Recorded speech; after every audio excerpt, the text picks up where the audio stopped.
And next up, we are going to talk about the third series of No Offence, Channel 4's blackly Or comic crime crime drama. I think drama. Paul Abbott, who is the Yeah. creator, described it as.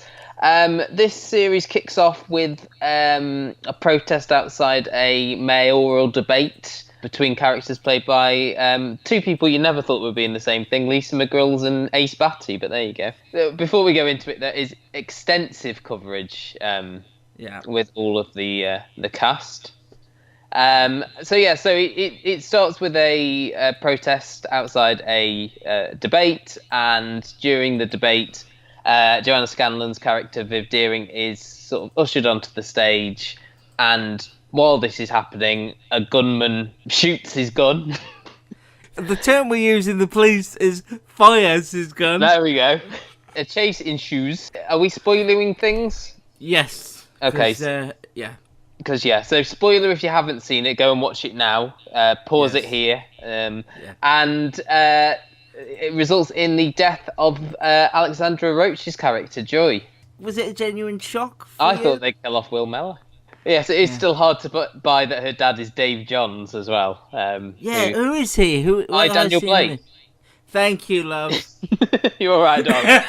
I forgot to mention that the mayoral debate is sort of being disturbed by a right-wing rally. The group is called Albion, who are sort of protesting against the mayor, the current mayor, who is Ace Batty's character, about the fact that like the immigration row, I suppose. It is very sort of relevant. It feels worryingly relevant. Yeah. Is the way I Although, would describe like the last series as well, with the modern slavery, I thought was tackled well there.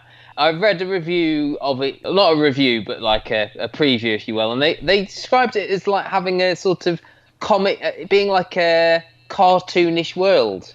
And I would think it is. completely disagree But, about yeah, that. I mean, I think Joanna Scanlon's performance is heightened to an extent, but there is the sort of emotion that pours out after Joy dies, and you see even Viv breaking down, and the sort of suspicion is because the gunman was heralded out by a getaway driver on a motorbike that they're trying to track him down, and they think it is this character played by Neil Maskell, who is the leader of this group, but he wasn't there at the time. They sort of run a pub where they hold all their rallies, and he's saying he was there, but they think that he was involved. I think what sets No Offence apart, the tone is just unique to No Offence, and I think every time a series goes away and you start it up again, like I hadn't seen, obviously like you, I hadn't seen No Offence since the last one last year, and I always worried, am I going to be able to connect with it again? Am I going to like it as much? Because you struggled to begin with the tone. Yeah, when it first I started. think I had that same issue that people thought. I thought Joanna Scanlon's performance was so big and it sort of overwhelmed it. But then I got to realise that was the point. No, I bought the DVD because I have this rule that I think I like it, and if I own it, if I spent money on it, I have to watch it because I have to get the money's worth. And I did watch it. It had been finished probably about 3 months by the time I watched it, and I wish I'd been on the bandwagon with you from the start. And I think Series 2 was brilliant, and this, dare I say, seems the most switched on of them all so far. I think this is going to go in a really interesting direction. I connected with the world and the characters immediately, like I hadn't been away from them for any length of time. I think the dialogue is as sharp, as snappy as ever, despite not actually being written by Paul Abbott this time. This episode feels completely like it belongs in the world of No Offence. I cannot do anything but praise it. I really, really enjoyed it. I thought it was really... I know it's 45 minutes or 47 minutes without ads, and I thought it whizzed by. Yeah.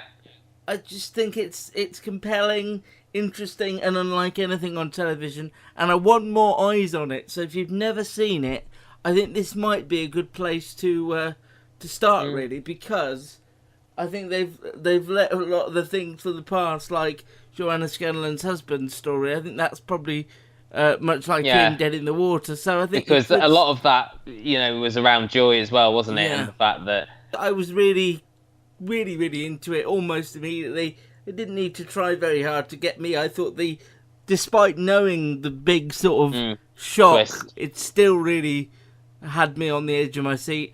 I love the little lines that only that Joanna Scanlon as Viv Deering can get away with, like the young detective who she calls Fetus Cop. Yeah, I love. I've got more 5 o'clock shadow than you have.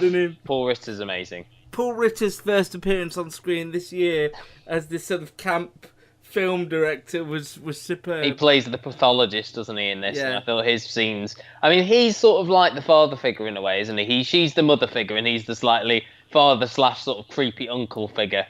I just think he's got a knack of sort of just appearing in a scene halfway through and just like... Yeah, and taking it over. Yeah. No, not taking it over, but adding to it. I don't think he's ever like steals the thunder from everyone, but he enhances every scene he's in. But I think this year they've got such a strong supporting cast as well. Like as I said, like Neil Maskell, Sharon Rooney, Dave Johns, Lisa McGreal, who we love in Mum, a bit of a different role for her as well. Yeah. So just really, as you say, I think what works for it is the pace. I think as well the set they've chosen for the police office is it's like an old building. It's all set in Manchester, and Friday Street, especially the toilets, which is an odd thing to say. Yes. Bathrooms are very like spacious and like old like flooring and stuff like that. It feels very aesthetically different from other cop shows, but it still does feel rooted in reality. I think if this was an American show, I think people would be more... Oh, people would call it quirky, wouldn't they, if it was an American show? I think the Brits have got an issue with sort of separating things crime like that. Crime drama has to be, I don't know, though, because it's 9 o'clock this and press started. I don't know how well press did. I did ask somebody. Let me give you the overnight figures. Hang on. So BBC One's press overnight got 2.8 million viewers. That's not great, is it? No. That's about what Wonderlust got as well. Yeah. I mean, I hope it does well. Channel 4 seem to have faith in it because not many things on Channel 4 get to a third series. So I think Paul Abbott and the team have to be proud of that. And the performances are really good, and the chemistry between them. I mean, I really like Elaine Cassidy as well. I think she's great in it. I don't think it gets enough credit for the dark storylines. The dark stories it does focus on. Last year, you're quite right. You had slavery. The modern slavery. The first year, they took a massive gamble with a Down syndrome story. That sort of gets forgotten, and I think it's a damn shame because it's a great show, and you need to start watching it. So if you've never given it the time of day, you've written it off as something you thought it was that it wasn't. Gary. I was guilty of that at the start, I'll admit, but I got on the bandwagon eventually, and it's one of my favourite shows, and I'm looking forward to seeing the direction that this goes. No Offence. Is it a 6 or an 8? It's a 6, which is a shame. Because was it an 8 previously? It's been an 8, a 7, and now a 6. But I suppose it's one of those where Paul Abbott's got a sort of idea of how many episodes the story can go over. So I suppose if he feels this can only stretch to a 6, that's the best way to do it. Exactly, and this isn't a drama where you can tell the same crime drama stories we've seen before. This has to go for the bigger, bolder stories, and it tackles them with relative ease and with gusto and guts. So please, 9 o'clock, Thursday, Channel 4, watch it, tell your friends to watch it as well if you're a fan. It needs eyes on it, whether you watch it on the TV or you catch up on all 4. Just talk about it on Twitter, get the conversation going. No Offence, 9 o'clock on Channel 4.